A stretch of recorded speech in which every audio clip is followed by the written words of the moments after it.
Él nos va a hablar sobre la dinámica de los laicos a partir de los mensajes del Papa Francisco. Le cedo la palabra.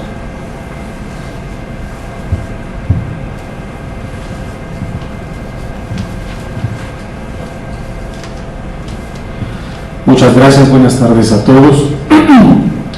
Primero quiero agradecer a la Comisión Mexicana de Derechos Humanos y a la Universidad Intercontinental de Invitación. Y bueno, vamos a entrar en materia. Creo que nos regresamos a la anterior, por favor.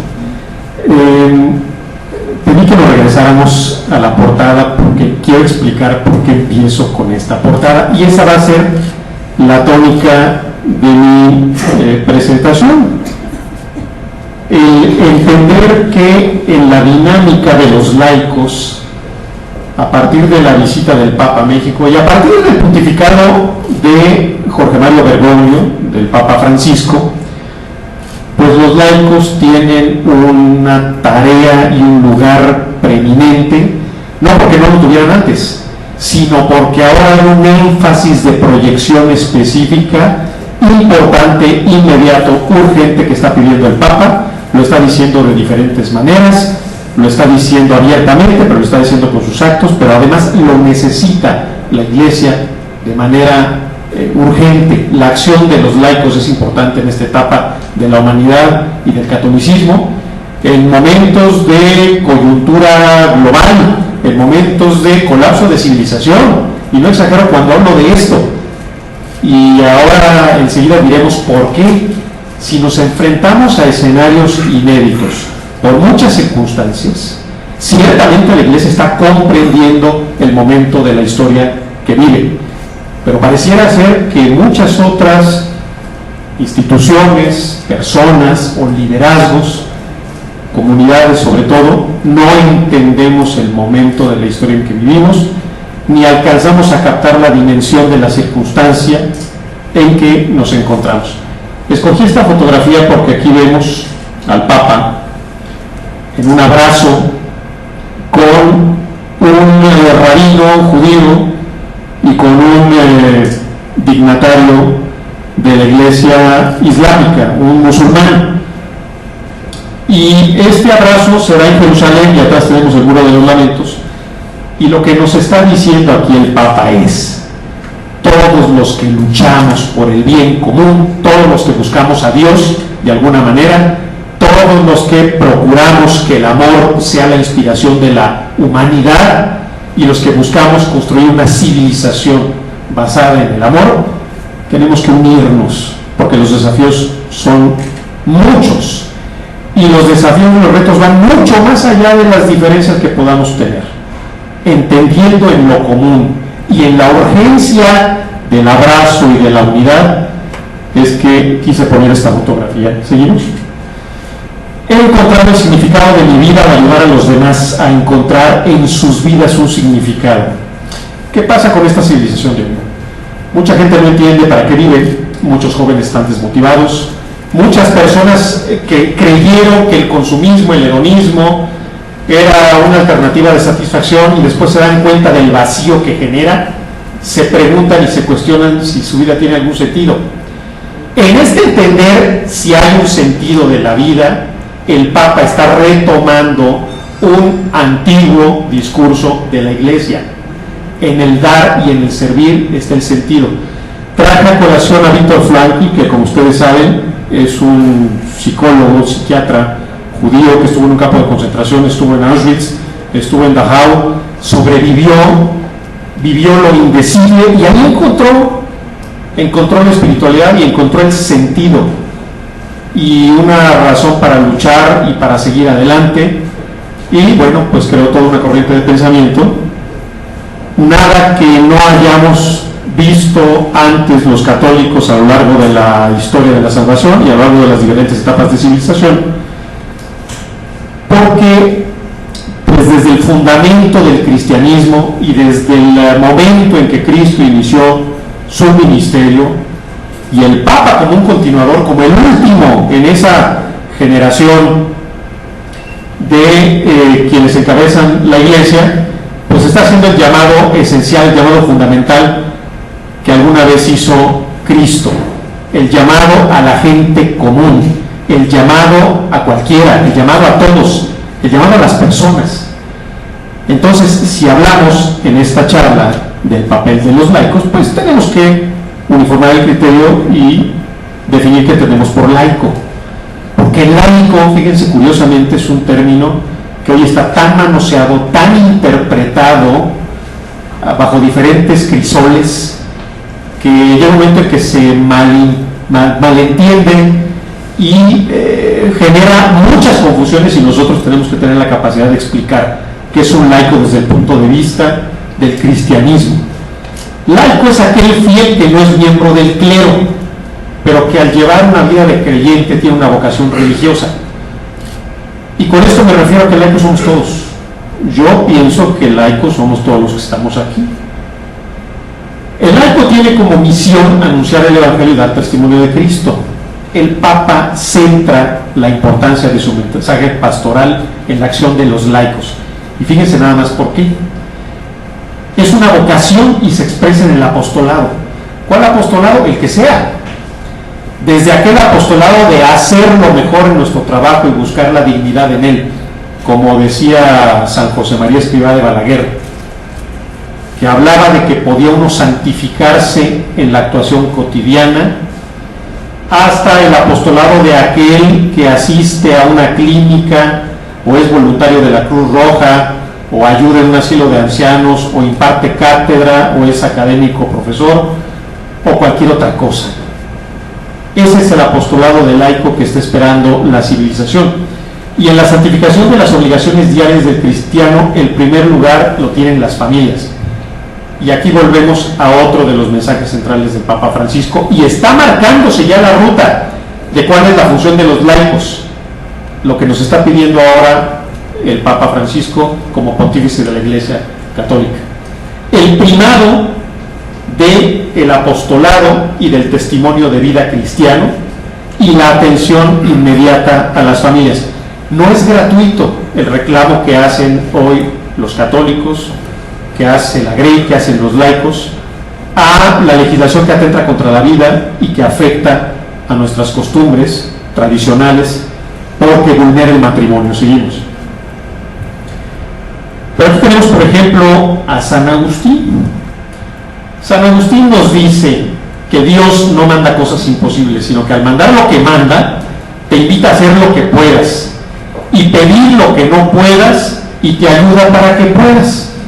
Cuando yo platico con muchas personas y les hablo del papel de los laicos, algunos se asustan y piensan que se nos está pidiendo que recemos más rosarios o que vayamos a hacer procesiones o hagamos cosas extraordinarias. No, lo único que se nos pide es que lo que hagamos lo hagamos consciente, pero lo hagamos pronto, y que pasemos de la prédica a aumentar la acción. El testimonio es importante, la acción cotidiana es importante.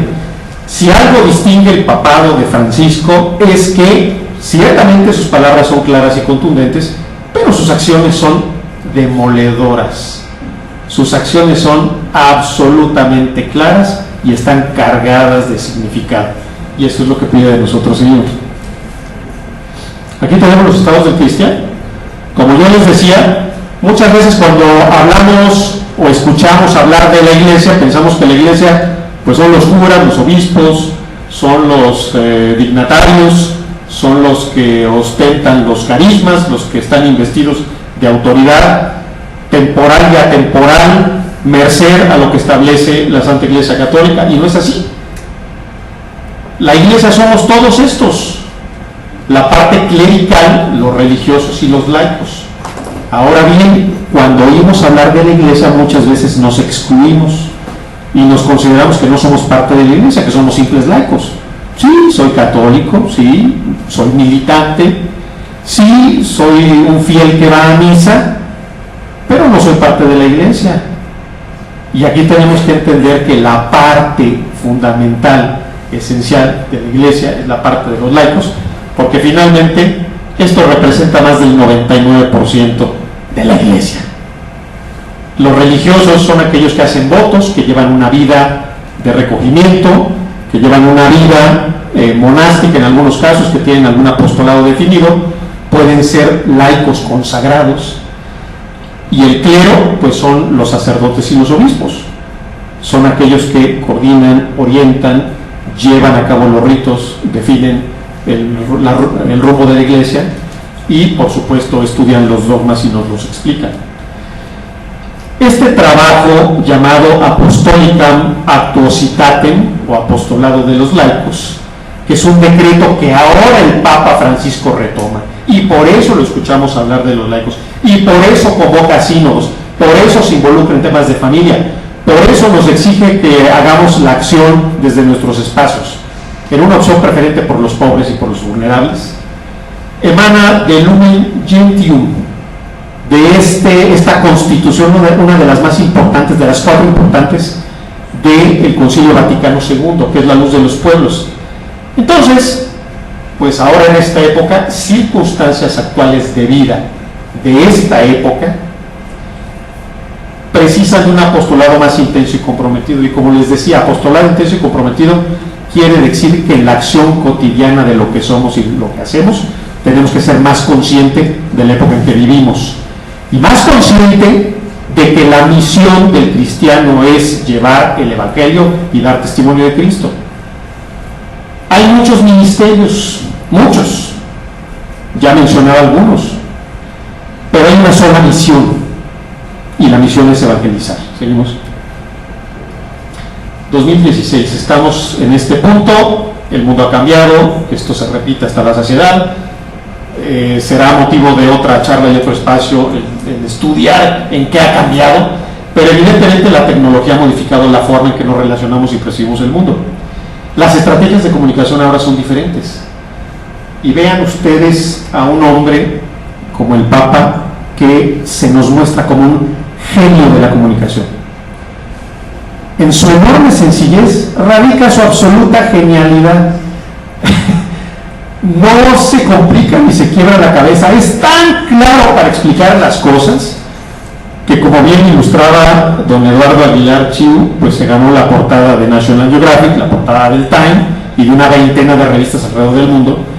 Pero no solo eso, sino que es el más seguido en Twitter, es el líder mundial más seguido en Twitter, su página de Facebook y todo lo que hace, así prensa y otras asociaciones que difunden sus actividades es extraordinario, y el Papa no para ni un segundo de darnos material para poder difundir y para poder compartir, y eso también es evangelizar, y esa es una labor extraordinaria. Y ahí los laicos nos hemos quedado bastante rezagados respecto a lo que está haciendo el Santo Padre, nos hemos quedado muy atrás. ¿Por qué?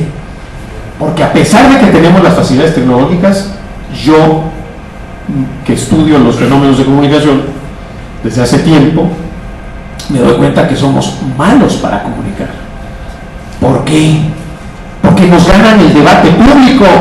¿Por qué? Porque no tenemos la capacidad de deliberar y de confrontar y de sostener. Lo que pasa es de que nos prendemos y nos enojamos y rompemos la conversación, y en la irascibilidad que estamos exhibiendo nos están ganando el debate público. Y vean si no con los temas de familia y los temas de aborto, teniendo todos los elementos extraordinarios y contundentes, no nada más desde el punto de vista de la Iglesia y del catolicismo, sino desde el punto de vista ético y humanista. ¿Por qué perdemos el debate público? ¿O por qué nos presentamos tan vulnerables, tan atacables? ¿Y por qué nuestra reacción es furibunda y no invita, no concilia? Eso es lo que yo me pregunto. La salvación de México no es Morena. La salvación de México está en una cultura de servicio auténtico a los demás. Y aquí el Papa, les digo, habla tan fuerte con sus actitudes que recuerdo esa frase de Walt Whitman, el poeta norteamericano extraordinario del siglo XIX, de estos existencialistas.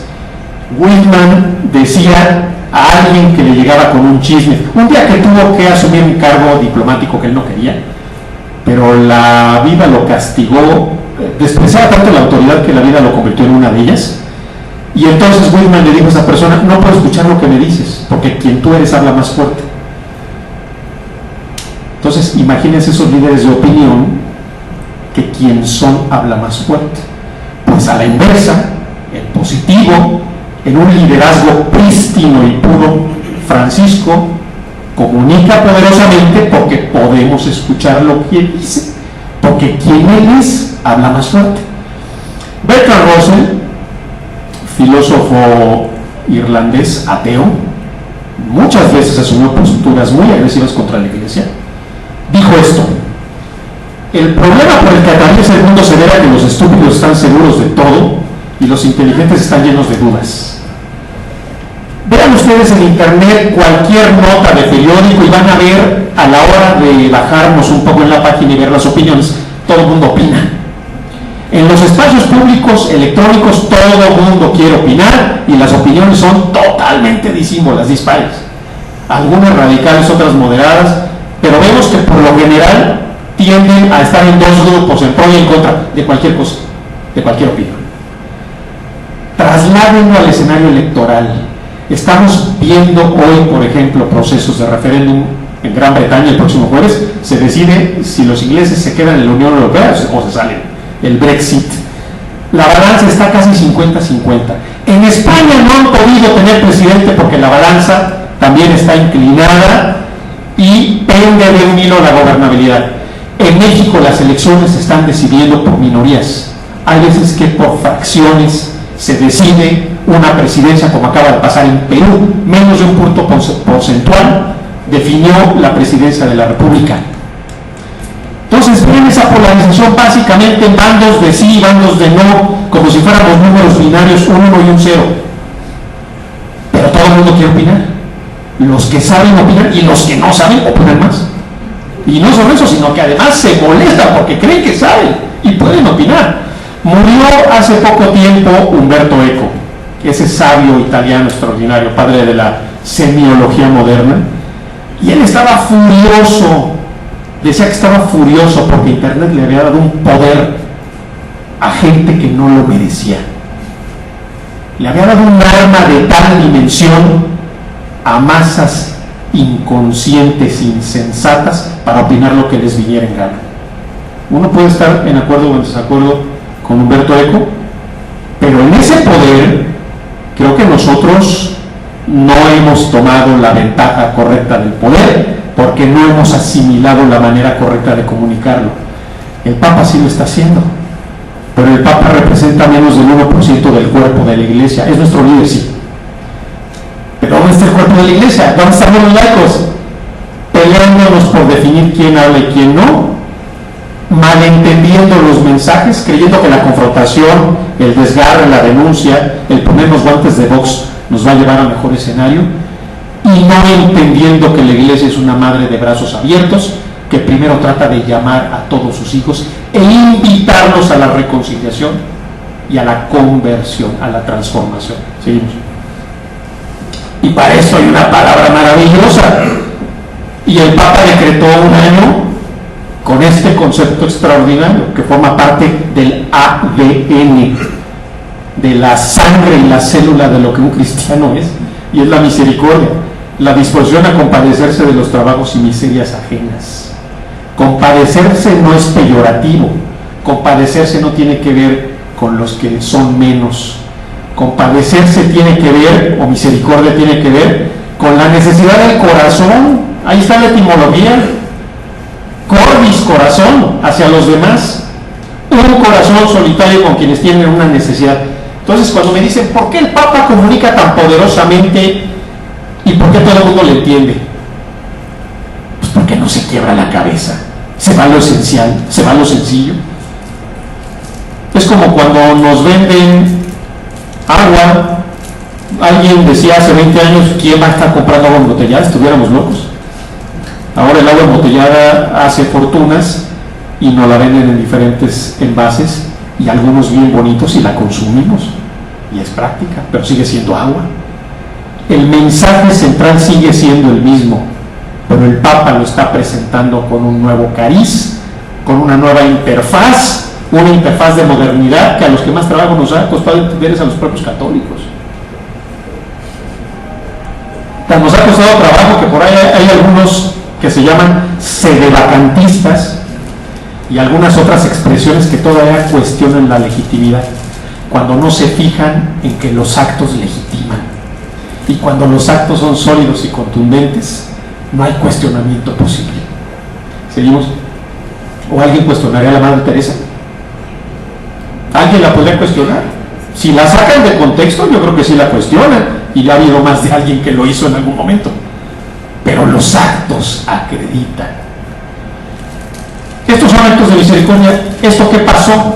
¿Esto qué fue? Se le ocurrió a un grupo de universitarios, de jóvenes de un colegio, se les ocurrió en invierno, que hacía mucho frío, invierno pasado, algo tan fácil.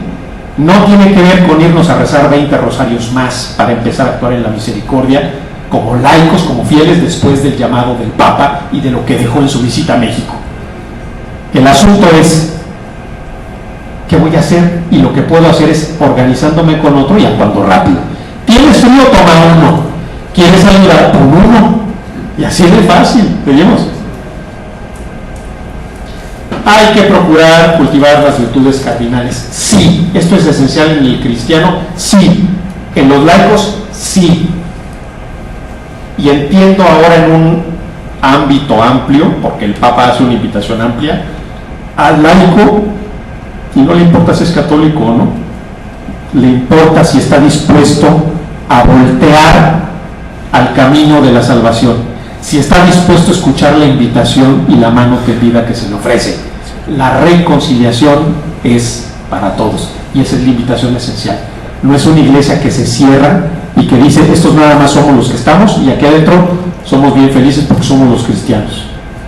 No, la puerta de la misericordia es para que todos pasen por ella, y esta es una actitud de invitar a otros a que se integren. Pero si nosotros mismos nos damos en la torre entre nosotros y nos cerramos la puerta entre nosotros, ¿qué invitación vamos a poder tener, hombre? Seguimos. Apostolicam Appositatem nos dice, y Pablo VI tuvo mucho que ver en esto, extraordinario Giovanni Battista Montini, el Papa Pablo VI, muy sensato, muy santo. Las circunstancias actuales de vida precisan un apostolado más intenso y comprometido para preservar el orden ético y religioso. ¿Qué es lo que tenemos que hacer ahora en México y en Latinoamérica? Preservar esto, hombre. Se vienen todos esos ataques de ideología de género, toda esa vulnerabilidad por la familia y nuestra falta de reacción con explicaciones claras, sensatas, amorosas, con cordialidad y no con irascibilidad. ¿Hay una escasez de sacerdotes? Sí, y no podemos ocultar el sol con un dedo. Y en esta escasez de sacerdotes, muchos sacerdotes que por su edad van teniendo limitantes, las vocaciones no han sido las que se requiere para atender el número de personas que se precisa. Por eso la acción de los laicos es múltiple y urgente, es una necesidad de respuesta inmediata. El Papa hace un énfasis especial, y lo que pide el Papa fue lo que se pidió a los inicios de todo este camino: la acción del Espíritu Santo. Somos pecadores estándar. Espíritu Santo, ilumínanos, mándanos tus dones para que podamos salir adelante y podamos cumplir con esta misión. Adelante. El laico revela el mensaje de Cristo con palabras y obras. Ya fui muy claro en esto, pero aquí hay algo en lo que sí quiero enfatizar: cooperación y coordinación entre las distintas obras del apostolado. No sé si les pasa que de repente está por allá la pastoral de jóvenes, y luego la de parejas o esposos, y luego hay otros con otro tipo de misión, y luego están los que se encargan de obras de caridad, y luego los que administran instituciones de enseñanza, y no se entienden entre sí, hablan diferentes idiomas, pero peor, se pelean, o peor, sostienen debates en internet. O nos peleamos en Twitter, como yo el otro día con los sedevacantistas. No lo vuelvo a hacer. Pero el asunto es, yo creo que es importante que si nosotros tenemos la capacidad de razonar y de entender estos momentos y estos conceptos y de hacerlos accesibles a los demás, lo hagamos. Porque finalmente hay un fin común. Seguimos. Vean, hay cosas en donde podemos ser tan claros y contundentes, pero hay una regla básica: el que se enoja pierde. Y los que nos hemos enojado más hemos sido nosotros, con algo tan fácil de explicar. Esto puede ser legal, pero jamás será ni ético ni moral. ¿Por qué? Porque si no, no estaremos nadie de lo que está aquí, ni los que legislaron en contra de esto, ni la mamá de Ebrard, que fue el que metió la ley aquí en el DF. Seguimos. ¿Por qué? Porque nosotros tenemos que hacer ver a los otros que hay otras posibilidades. Si nosotros no somos capaces de verlas, ¿cómo esperemos que otros vean otra posibilidad? Nada más cambiamos dos letritas y ya está. Es una salida, es un ejemplo, es una metáfora. Quiero que me entiendan.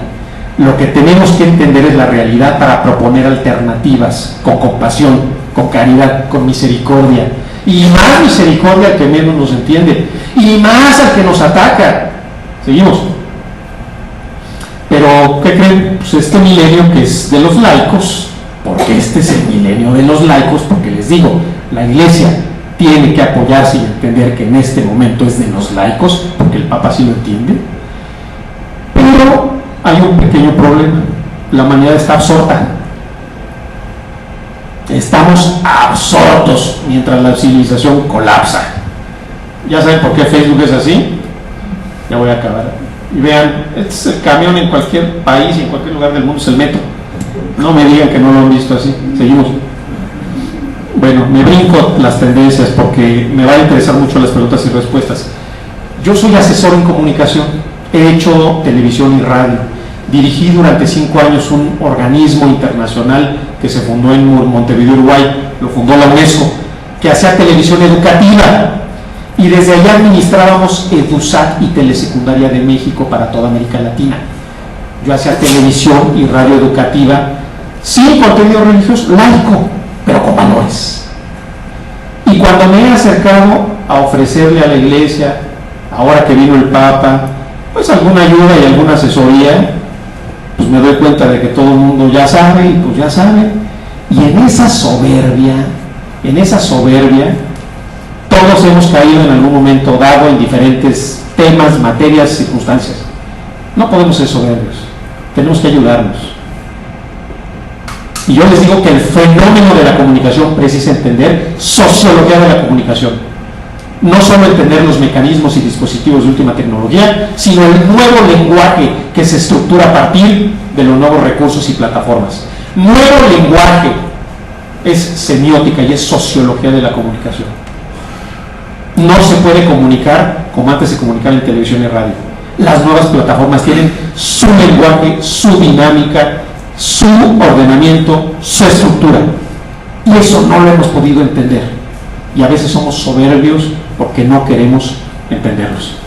Imagínense si esto hubiera sido en la época actual, pues ahí nuestro Señor se sigue desangrando, ¿no? ¿Ya vieron esto? Qué metáfora tan hermosa. Judas Iscariote abandonó el grupo. Seguimos. Esta es la cultura del cristiano de hoy, del laico de hoy. Todos nos preocupamos, aquí están asaltando a alguien y todos se ponen a tuitear, hashtag hagan algo, unidos por ella, pongan los cuchillos, todos somos ella. Fíjense, estos somos una bola de hipócritas. Seguimos. Y tenemos que luchar por la justicia, pero Marcelo Ebrard se puso a trabajar por la igualdad. Y muchos de los políticos buscan trabajar para la igualdad, pero igualdad no es justicia. Y el espíritu cristiano, la doctrina, habla de justicia. Y el derecho romano también habla de justicia, dar a cada quien lo que le corresponda. El que puede, que ayuda al que no puede para que luego pueda. Principio de subsidiariedad. Y nos podemos remontar hacia atrás hasta Santo Tomás de Aquino y hasta Aristóteles. Seguimos. La misión educativa es importante, estamos en una institución educativa, no hay que descuidarla, seguimos, pero asumir la parte que nos toca en nuestro propio liderazgo, esto es extraordinario. Y miren, como dijo el Leoncito, cristianos, católicos, budistas, judíos, musulmanes, ateos, agnósticos, todos saben apoyo. Es decir, todos somos humanos, todos cortados por la misma tijera. La Iglesia no es para unos y para otros. La Iglesia es una madre abierta y generosa para todos, para el que quiera transformar su vida y el que opte por la conversión. Entonces, ¿por qué la limitamos? ¿Por qué la dosificamos? ¿Por qué le negamos el acceso a otros? Yo lo digo por los que critican el ecumenismo, los que critican la invitación del Papa a sentarse con los que piensan diferente, los que lo han criticado por sentarse con judíos, musulmanes, budistas y otras denominaciones, porque el Papa está entendiendo que los problemas del mundo son tan graves y tan complejos en esta circunstancia de civilización, que si ya tenemos un entendimiento común que es amar al prójimo, procurar justicia y equidad y hacer obras de misericordia, y eso lo tienen las principales religiones, pues trabajemos en esto y ya después arreglamos nuestras diferencias, porque la visión y la circunstancia temporal nos exigen mucho más. Seguimos, y ya con esto termino. La verdad. ¿Quién tiene la verdad? Pues todos tenemos la verdad. Pero vean cómo esta sombra es verdad. Es correcta. Desde la luz apuntando de aquí, esto es verdad. Pero también esta sombra es correcta, también esto es verdad, si se apunta desde acá. El mensaje de invitación del Papa, que no niega el valor de toda la larga tradición judeocristiana, de la historia de la salvación, de los textos evangélicos y de la doctrina de la Iglesia Católica, no la niega, pero entiende que la misión es más allá, es una misión de humanidad. Y por eso el Papa habla desde dos dimensiones, desde la dimensión del líder religioso, pero también desde la dimensión del líder humanista. Y por eso el Papa lícitamente puede hablar de derechos humanos, porque es un líder humanista, y cuando habla desde esa perspectiva, tiene toda la fuerza del líder. ¿Sí? Y esto es, seguimos. Pero a veces se nos olvida contextualizar, y a muchos de los que critican desde dentro no contextualizan. Es como estas viejitas que le dice: oiga, comadre, ¿supo que se murió Oscar de la Renta? Pues válgame Dios, pues ¿cuánto le cobraban? Así nos pasa a veces a los cristianos. De repente vemos un mensaje y lo descontextualizamos, como cuando salió el video en donde varias religiones convergían y mostraban algunos símbolos. Cómo criticaron al Papa. Concluimos. Autoridad jurídica, autoridad moral, ¿cuál dura más? Y ahí la dejo y estoy atento a sus preguntas, y muchas gracias por su atención.